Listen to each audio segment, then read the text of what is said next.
Douglas to call the roll, please. Betty Reynolds. Here. Chelsea Martin. Here. Regan Molitor. Here. Ginger Fitch. Here. Dylan Hides. Here. I'm a local attorney and I represent students and parents that live in the district. If a matter comes before the board that materially benefits one of my clients, I would abstain from any discussions or decisions on that matter without disclosing the identity of my client. Thank you very much, everyone who's here. We're going to adjust our agenda just a little. Let's move right into the students if we can. And get that as quickly as possible. So come on up. And then we're going to have Mr. Jones do his presentation on the bond committee. Thank you. Hi. I'm Kai Williams. Yeah. And I'm happy to be back to update you guys on what's going on at Arts and Technology High School. Last Thursday through Saturday, the 11 students at Art Tech participated in the Phoenix program, which is a leadership and personal growth retreat. The group was at Camp Collins participating in fun, engaging activities throughout the weekend. There will be 4 follow-up sessions after school with the group leaders from Synergo. The program concludes with a celebration and ceremony for our families and friends to attend and support the group. The Phoenix program graduation is on Monday, December 11th at 6 p.m. in the Kiva that you are all welcome to attend. We did have our first rock band concert of the year on October 24th. The concert was a great success and all of the seats in the Kiva were full. Students coordinated a filming during the concert and are currently working on editing a concert video that will be available on DVD for those of you who are interested. Our next concert will be on Thursday, January 25th, 2018. Last week we started quarter 2 and students started many new classes and there's a lot of energy to start off well. We now have a maker space with classes taught by our new STEM teacher, Philip Clark. Philip has been at Arts and Technology High School since late September, planning for programs, developing course outlines, visiting other maker spaces, and career technical education programs in the Portland area, as well as researching and arranging for the purchase of furniture, equipment, and materials for our programs. We are still receiving furniture, equipment, and materials, so our maker space is in a growing stage. We had students participate in a poll to find out what technologies areas they're most interested in and develop courses based on those topics. Philip is currently teaching an electronics fundamental class, computer programming, and technology design. Students are really loving the classes and they're looking forward to more opportunities to build, learn, and make in the maker space. When we get everything in place, we would love to have you come and visit.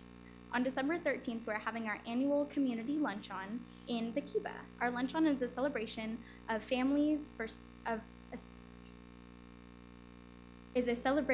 community for students, teachers, parents, and volunteers. You're welcome to volunteer or attend our luncheon. If you're interested, please call our school. I'll be back in December with more news about arts and technology. It is a great year and we love sharing our news with you.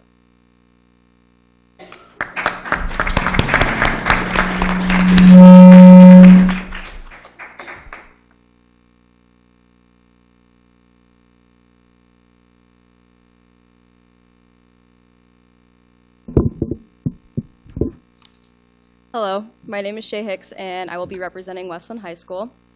On October 20th, we held our homecoming assembly and celebration, and it was a huge success. We had a packed student section at the game, crowned our king and queen, and had a massive turnout at our dance in the gym after the game. An adjustment we decided to make to our homecoming court this year was to address all of the court members as royals to avoid specifying gender and make the tradition more inclusive. On October 23rd, our music department had their top groups concert, and the cadet groups played on the following night. It was great to welcome Miss Patterson, our new choir teacher, to the Westland family. Our football team is currently in their second round of playoffs. We'll be hosting McNary this Friday at 7 p.m. Volleyball placed third in state last Saturday. Varsity girls soccer lost in their first round of playoffs, and boys soccer made it to their second round. 14 members of our cross-country team made it to state and raced this last Saturday. Our girls cross-country placed 14th and the boys placed 5th. Our unified soccer team had their final game at home this last Wednesday, and the cheer team and band made an appearance to cheer on the seniors on their senior night. Westland's fall musical Spam-A-Lot opens this Thursday at 7 p.m. in the Performing Arts Center. There will also be performances this Saturday and Thursday through Saturday next week. Tickets are available online. If any of you would like to attend as our guest, please email Miss Annie Kaiser, and she will reserve tickets for you. Westland will be hosting the TRL Instrumental Jazz Competition on November 14th in the PAC. Finally, this coming Wednesday, we will be starting our week-long canned food drive. It will once again be a competition between our 4th period classes. We are expecting another strong showing from our teacher, Mr. Jones's class. A tradition of ours is to stack the boxes of collected cans in the middle of the senior couches to show our progress. The students in our leadership classes will be assigned specific streets and neighborhoods to ask for food donations from our community. We will also have a dollar day at Westland. All food items collected will be donated to the Oregon City Elks, and any funds collected will be donated to the Westland Food Pantry. Thank you for listening, and I'll see you all next month.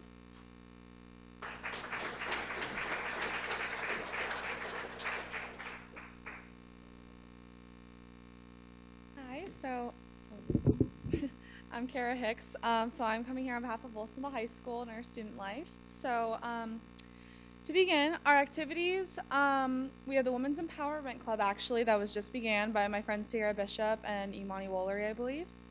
And so the women meet about once a week, and we go over issues in the world involving women's rights. We go over, we're going over like fundraising, actually, opportunities to benefit, I believe it's the women of the Middle East. There's I can't remember the name of it. I'm drawing a blank.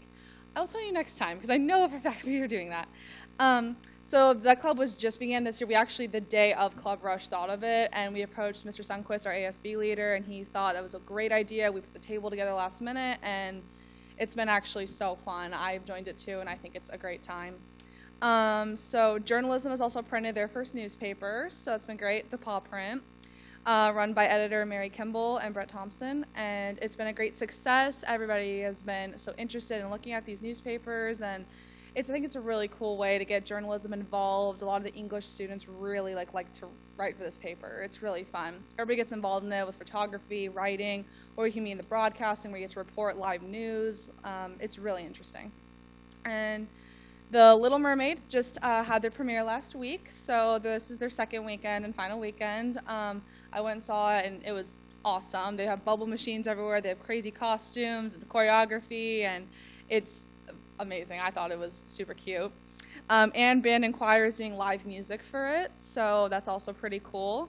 They have a lot of their concerts starting up mainly in December, so that's kind of a cool way that they're kicking off or ending fall that way.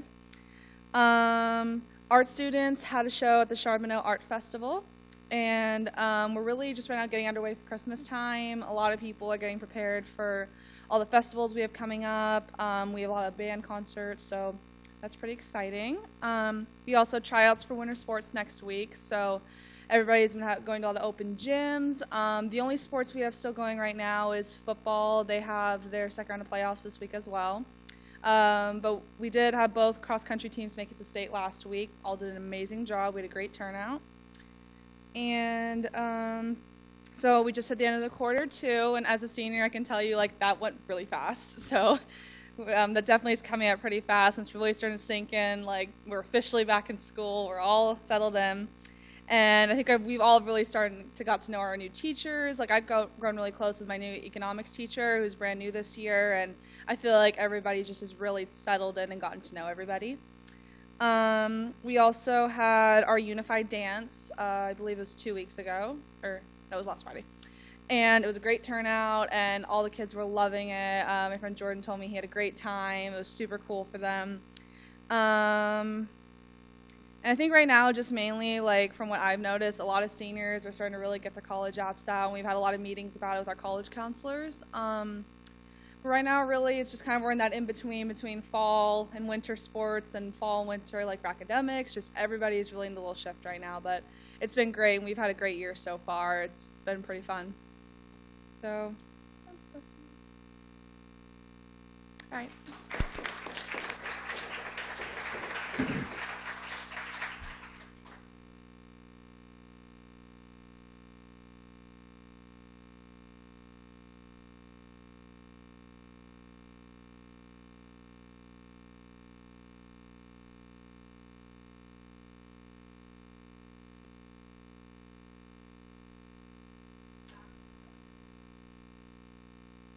We're going to ask Curtis Nelson to now help us with our staff recognition portion of the meeting.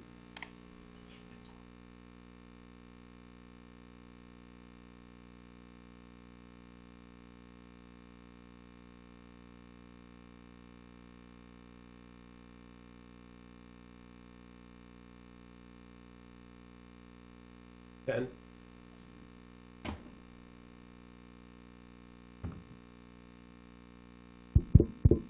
Okay, thank you.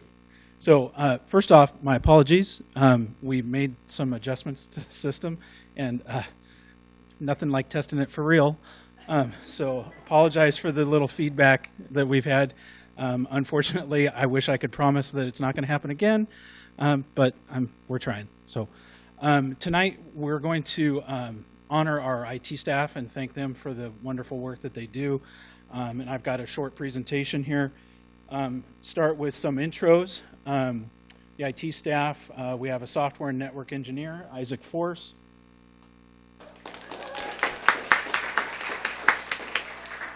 Isaac has been in the district 4 or 5 years, and he writes custom software for the district that sometimes we buy software or license it to meet certain needs, but sometimes we look and look and look and literally can't find anything. So Isaac fills those gaps really well. He's also our network engineer. So when it comes to the wires in the walls that most people just take for granted, he's the guy that makes that all work. We also have Joe Wade and Geraldine Alley. There's Joe. Now, Joe, you got to get Geraldine in there. Joe and Geraldine are our data analysts. Their job is to help with the state reporting needs of the district, which I'll talk a little bit more about in a second. They also coordinate the secretarial staff and make sure that they know how to do certain processes. And when it comes to many of the reports that you end up seeing in the board meetings, those are often generated by Joe or Geraldine, who have fielded a request. Little focus there, maybe? Yeah, trying.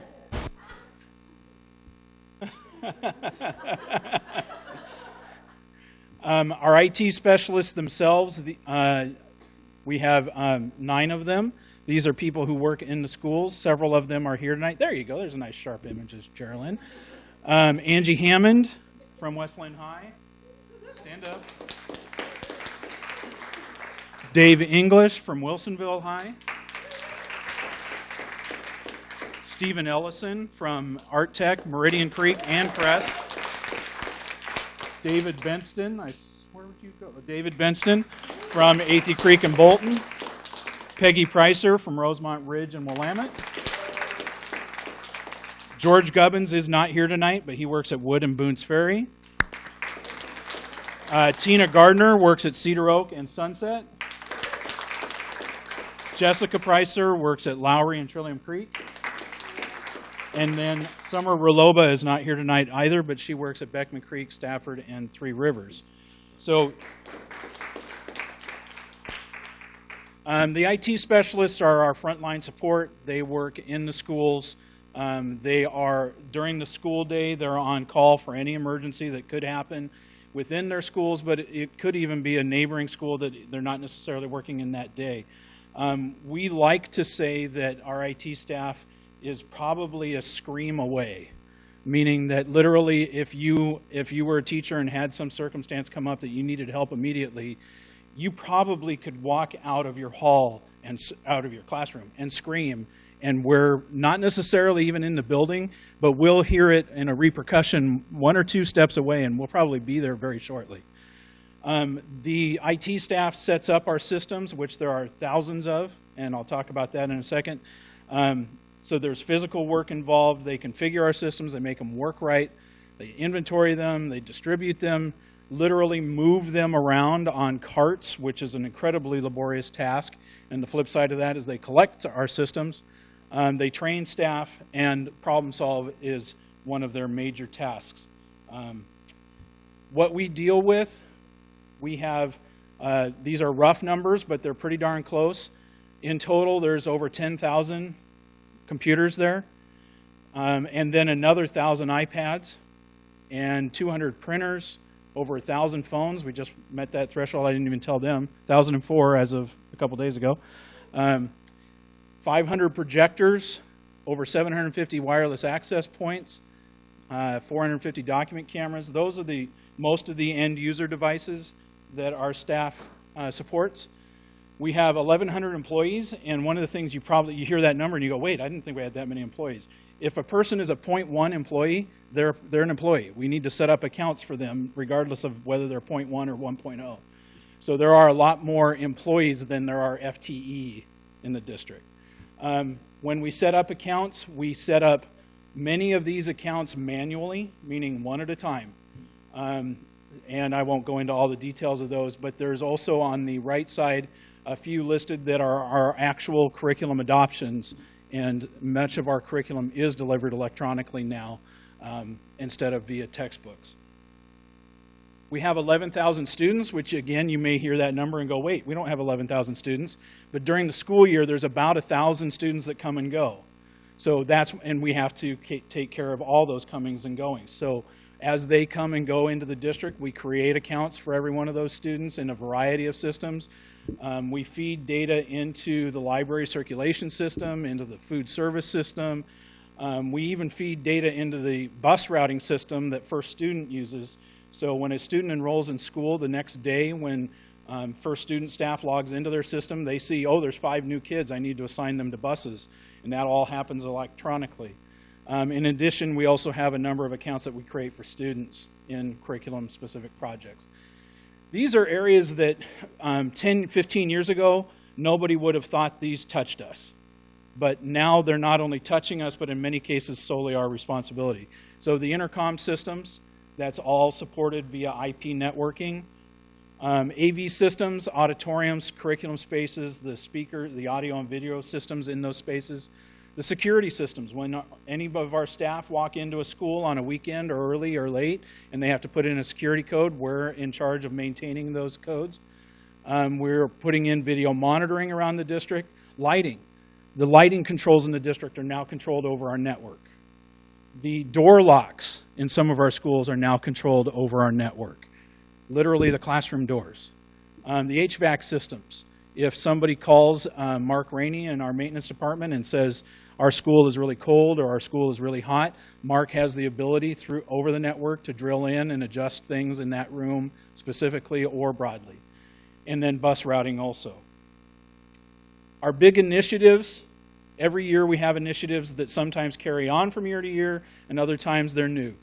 In the last few years, we've gotten more and more involved in security planning because of the various things that security needs have involved with them. So video monitoring, for example, but all the communication capabilities that you might have to deal with in a security situation. Along with that is contingency planning that's a partner to that, but it's different. It's, okay, now that we do have something that happened, how do we have continuity of business? How are we going to, if the phone system died, what are we going to do for a phone system? And a lot of that is, and frankly, that's very difficult work. But it's an important task that we have ahead of us. Digital citizenship has always been an emphasis. Frankly, I'm taking a more active role in this than I have in the past, trying to ensure security and confidentiality of data, trying to get students and staff to update what many people would consider to be common security practices, changing passwords. That is something that a lot of people just are not keen on doing because I don't even know my password anymore. It's in my hands. So when you ask me to change my password, I probably won't be able to get into a system tomorrow. That's something that we need to make sure that our staff and our students are learning how to handle that. How to be safe on the internet, realizing that you do leave a digital footprint, that the places that you visited and what you did on those sites is often tracked, whether you know it or not, by the various services that are out there.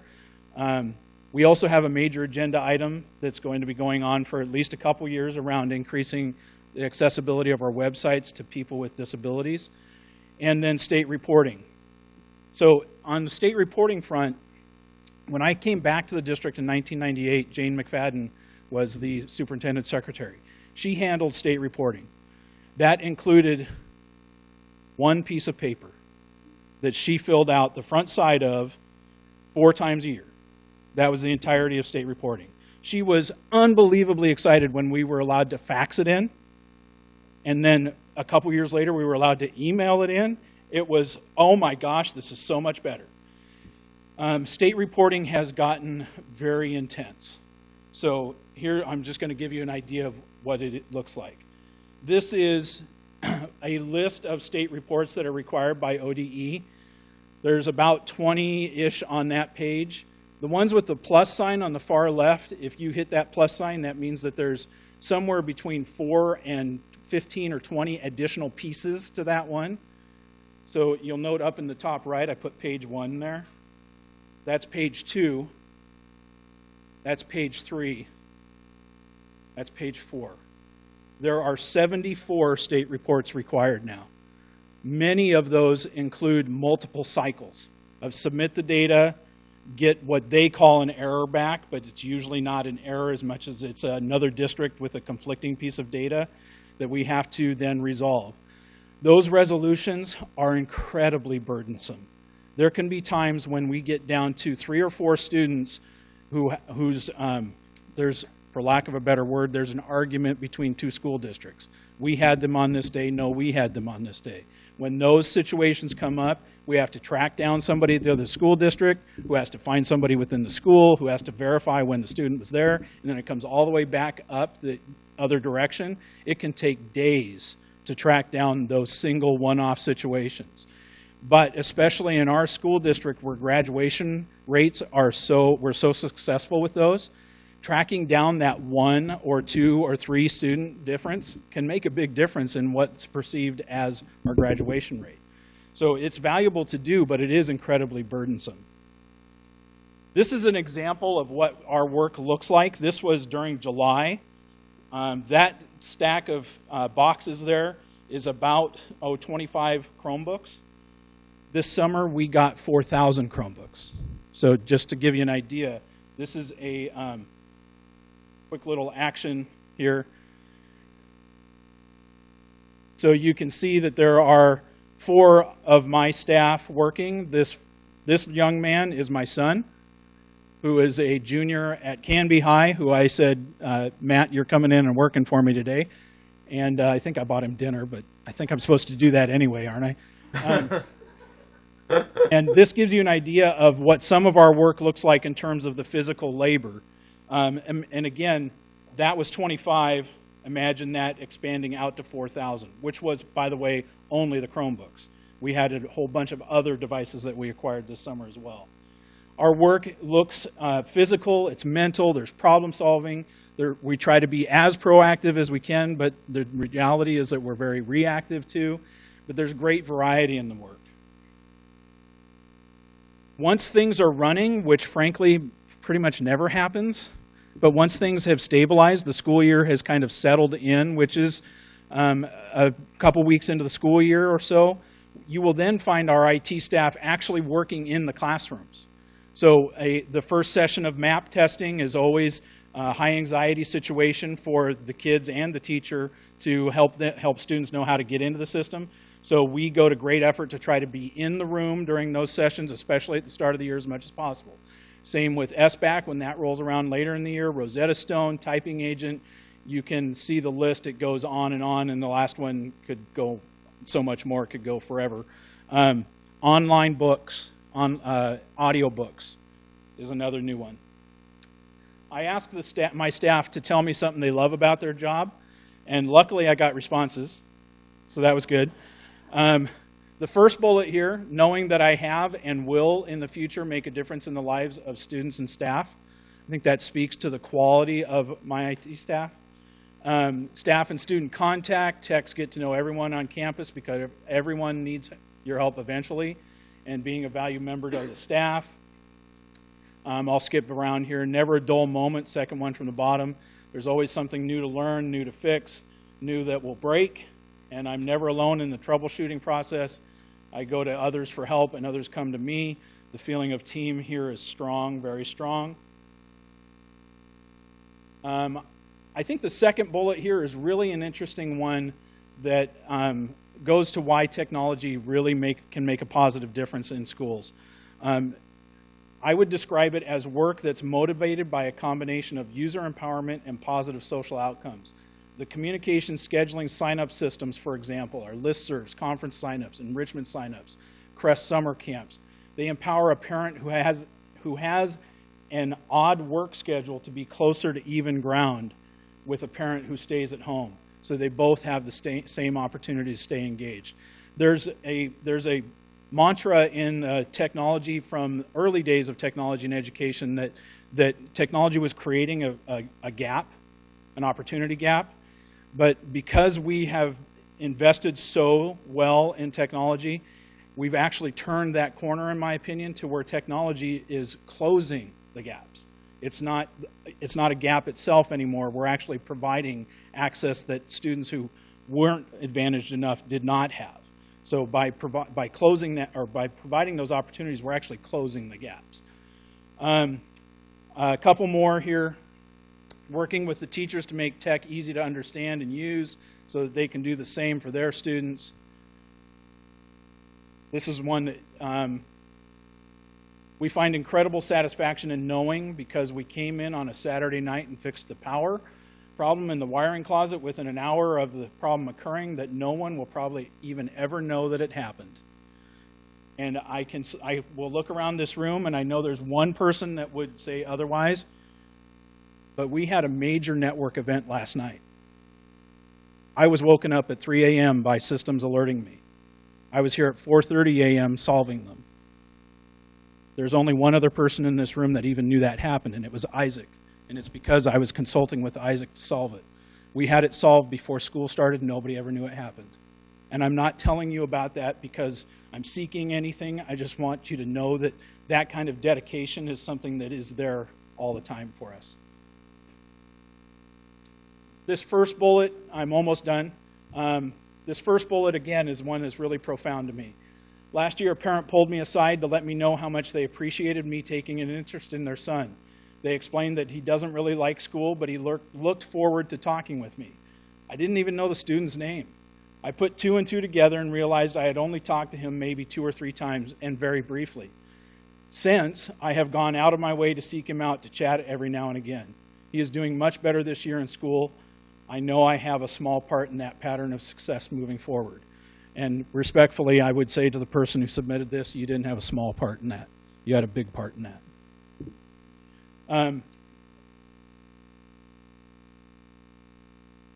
That's it.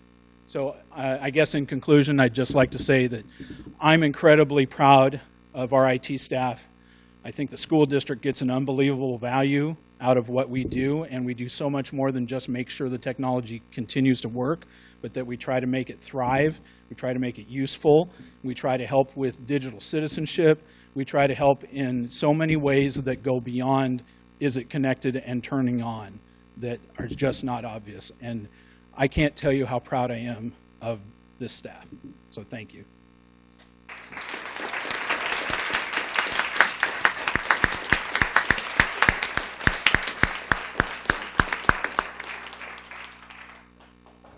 I think what we'll do is we'll turn it over now to any board members who have comments. What you're seeing now that's happening, we have a gift of appreciation for each IT staff member that Dr. Downs and Kathy Monroe are passing out, which includes signed cards of appreciation also by our board chair. So thank you, Chair Fitch, for signing on behalf of the board.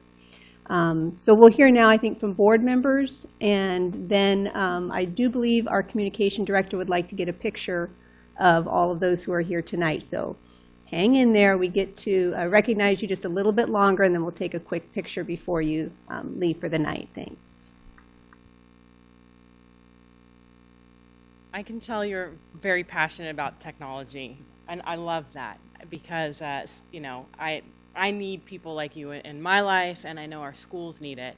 I will just say that I appreciated the report because I think that technology has become so integrated and ingrained in my life that there are times I'm using it and I don't realize that I am, such as registering my child for an enrichment course or, you know, something of that nature where I'm not even aware of, you know, how much went behind making a system like that function for me. So, and scheduling my kids' conferences, everything, you know, that we use technology for.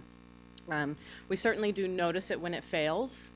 Not this situation that you dealt with, but you know, if a child's been taking a test for some time, a MAP test or something, and the technology fails and that work needs to be redone, I mean, the student feels that and the teacher feels that. So all the efforts that you and your team are putting into making, you know, those things fewer and farther between, and just the seamless nature of the technology in our schools, that enables the teacher to do his or her work in the classroom and the students to feel good about their work. So it's very instrumental, and I appreciate what you and your team do to help us kind of bring our academics to the next level. Thank you. Thank you, Chelsea. So I especially wanted to thank you for the work you did in upgrading the meeting records. We went from really no archive of board meetings to now an archive, a record of both the board meetings and the work sessions. They're easy to access, and it appears that we'll have an archive. And I know that this, you know, we did ask for greater transparency, and you stepped up to the plate, and it's greatly appreciated, and it shows. So thank you. Thank you. Peggy, are you from Rosemont? Yes. I wanted to let you know that when I visited there, your principal, I asked the question, who supports your vision for the school here? And she mentioned you by name. And I just want you all to know that you are very much appreciated by the board and by the schools you serve. And I'm so proud that you carry the idea of the student in your hearts. And I'm also, I think I got a call, or I got an email from Curtis at 12:30 one night during the summer. So I know you all are working all the time in odd hours. But you do astounding work, and you are so integral to the success of our students in our district and our staff, and thank you very much. Thank you, Ginger. Curtis, what I'll say is people that work in tech always have my condolences, because it's like a baseball umpire or a basketball ref that nobody notices you unless you screw something up. And so much of what you do, as important as it is not appreciated as much as it should be. So I appreciate what you do and how seamlessly the technology works here is noticed. In your presentation, two things really stood out to me. And one is the sense of camaraderie among your team, that these are not individuals working out there, but they're working with each other. I know that's a huge part of attracting quality people to the district and keeping them here.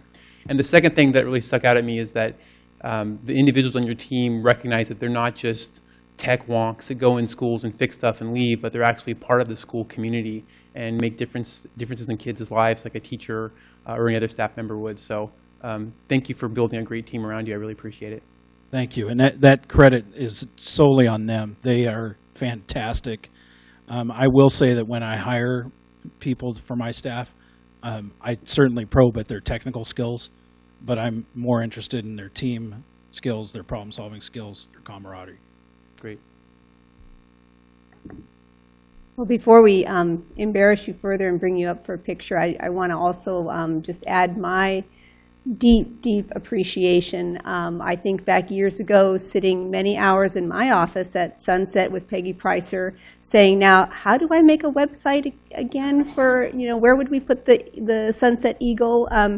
And what that exemplifies, again, as you were mentioning, Board Member Hides, is that you're not just tech consultants or those who have a lot of expertise, but you really are educators and coaches thinking about the success of every single teacher in their classroom.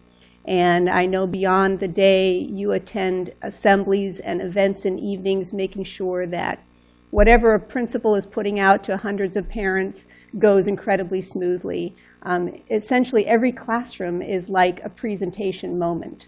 And in that sense, you really cannot compare what the ITs of a school district do to any other private corporation, because it's really very different. Every teacher's classroom feels in that moment like the most important presentation you're about to give, because you have an audience of students who are counting on everything to go right. And for the teacher to communicate at an incredibly high level and everyone to walk away feeling like their time was valued. And that kind of expectation and pressure requires that everything works well. And teachers feel it, and they count on you to make that happen. And so when you magnify that and you replicate that exponentially across a whole school district, and you think about that type of high expectation every day, it's remarkable what you do, that it's so seamless, and that it goes very much undetected. So thank you so much for being great IT specialists, but more than that, for being incredible educators, building efficacy and capacity in all of our staff. Thank you for caring for each student. The person whose comment was about building relationships, again, shows you that this role is very different than in any IT person in a private industry. This is a calling, it's a mission, it's beyond just what you do digitally, but it's really about building capacity and success for students. So thank you very much for what you do. This recognition is long overdue. And so thank you for your patience. And we know that you're incredibly humble as well, and many of you kind of fought to have this evening recognition, and yet it's important that we thank you. We model that for our children and for one another when we remember to thank people for the work that they do. So thank you very much. And if you come forward, we'd like to take a picture of you with our board members.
Page 3 of your bond report is an excellent illustration of forecasted cash flows to actual. And that's going to be right there or there. And then under that, actually, I think probably the most interesting document that we look at is the spreadsheet that's under that graph. And there you can see the original funding, then the bond premium, and the estimated interest. And if I remember, well, I do remember the 2008 bond, the interest was much greater, but the bond premium was much less. So in total, we're going to have about $98 million when the original bond was $84 million. And that's from the premium and from the interest. Let me go into some specific projects. Meridian Creek Middle School, 93% of the dollars have been committed. 89% of the allocated dollars have been spent. Okay, so do you guys understand the difference between committed, allocated, and spent? Okay, committed is, this is what the project's going to cost. Allocated, and correct me if I get this wrong, Mr. Woodley, allocated are those dollars where a contract has actually been let, okay? Spent is money that has been spent, okay? So, Meridian Creek Middle School, 93% of the dollars have been committed. 89% of allocated dollars have been spent. The school is in use. And there is a punch list, and it is being worked. And if you've been in there, you will notice the lovely shade of green that exists. Sunset Primary School replacement, 90% of the funds have been committed. 84% of the allocated funds have been spent. The old school has been demolished, and punch list exists and is being worked. Still to be completed, grading and seeding of the new playfields, grading and construction of the main parking lot, completing the landscaping, and some of the street improvements. And if you've driven by on any kind of a routine basis, you will see that. The 700 building and addition at Westland High School, the project is complete. 97% of the funds have been committed, and 97% of the allocated funds have been paid. Performing arts renovation and addition at Wilsonville High School, the project is complete. 97% of the funds have been committed. 96% of the allocated funds have been paid. Learning technologies upgrades. This summer, the following was completed. Student devices were upgraded, building wiring was upgraded, wireless access points were upgraded, and safety and security projects for the learning technology. Safety and security projects and district-wide improvements. There's still about $9.4 million to be paid for these projects. Okay? They will include cedar oak fencing, creating a district-wide safety plan, kitchen equipment at Boones Ferry and Wilsonville High School, lighting replacement district-wide, various roof replacements, enclosures at Trillium Creek Primary School, renovation of District Operations Center, the entryway at Wilson High School, and spruce up at middle school. As you know, on any given bond measure, the project list is actually presented when people vote on the bond. So we follow that very carefully to make sure that what we said we were going to spend in the bond, we spent. But there is an area in there for district-wide improvements, and basically, from my experience over close to 10 years, it's an infinite list, okay? So there's always something that needs to be done in terms of the capital needs of their district. Cash flow actuals are consistent with projections and in line with estimated spending. We do recommend that the Bond Oversight Committee make one final report to the board in about 3 to 6 months. Because by that point in time, really most of the funds will be committed or have been spent. Do you have any questions of either me or Mr. Woodley about any of the projects that are going on? Thank you, Mike. You're welcome, Betty. So in the report, there's, as you said, the column for original funding. And is that from the capital improvement plan? You mentioned that you closely follow what was the bond language. And the Right. bond language was by pretty broad categories, you know, like the middle school, the 700 building, the Performing Yes. Arts Center, and IT upgrades. Yes. You're right. It was in pretty broad categories, but then there is a capital improvement plan that's going to detail all of the other projects. Correct, Mr. Woodley? Yes. Okay, thank you. You're quite welcome. Any other questions? Thank you so much, and have a good evening. Oh, I'm sorry, Ginger. We have some questions. I was not sure I was supposed to ask them now. So I'm interested in the punch list at Meridian Creek, and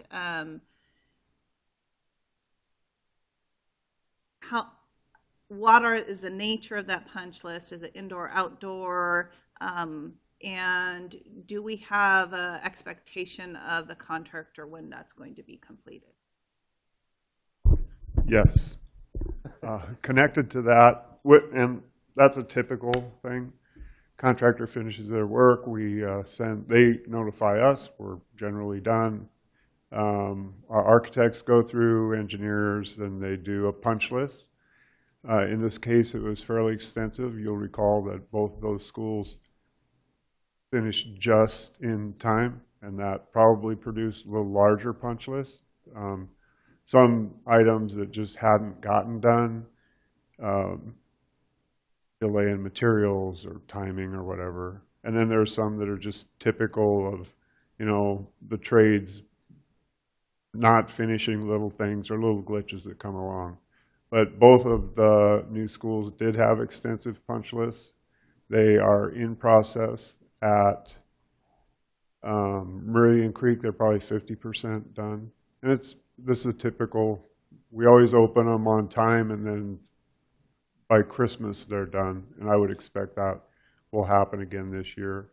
There is some recognizable work outdoors on the track. Even after we opened, you saw a lot of the landscaping was still going in. They're working on the track. The track improvements actually came as a change order towards the end because we had the money to fully fit out the track, and so that gave the contractor a little extra time to do those. But they're progressing well. Of course, now with students in the building, workers have a different time frame that they can actually get in there. In relation to the gym itself, or the gyms, I think the final finish for the floor was put on like a week ago and was reopened again today. There's a little mistake that was made when they hung one of the baskets that had to be relocated. It was a little, it made free throws really easy. And there were some structural changes that had to come with it, and that's completed now too. We went in today just to make sure all the volleyball inserts are in, the equipment's there, the scoreboards work, all that sort of thing. And I think this week we will be opening it up for the public, our community athletics, to start booking that school for community use now.